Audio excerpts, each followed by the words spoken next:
Sugatan ng rider ng motorsiklo matapos makabanggaan ang isang kotse sa Pasig. Sa Quezon City naman, isang motor at kotse rin ang nagsalpukan. Ang mainit na balita hatid ni Bam Alegre.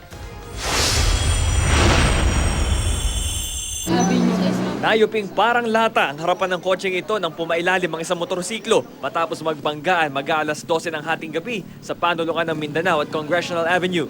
Ang nagmamanehong rider, duguan ng ulo at agad isinugod sa ospital habang ang angkas na babae nagtamo ng mga bali sa paa. Sir, tumilapon yung duugan yung ulo. Yung babae naman, yung kaliwang paa, parang umiksi.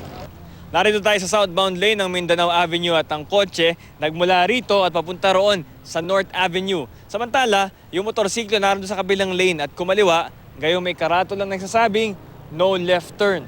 Kaya naman nung magsalpukan ng dalawa, nakaladkad ang motorsiklo at may bakas pa rito sa kalsada. Walang natamong injury ang dalawa nakasakay sa kotse. Hindi raw nila akalain na biglang liliko ang motorsiklo kahit bawal.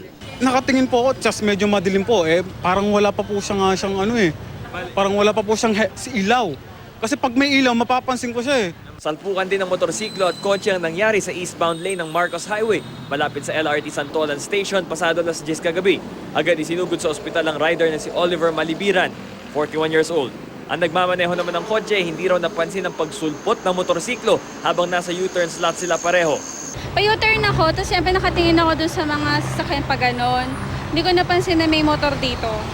So nung dumikit siya sa akin, nataranta na ako kaya kinabi kong pa ganon. Paalala naman ng mga otoridad, laging pairali ng defensive driving sa kalsada, lalo na kapag gabi. Signal light, tsaka medyo ingat, tsaka minor. Na-turn over na sa PNP Traffic ang investigasyon sa mga naturang insidente. Bam Alegre, GMA News.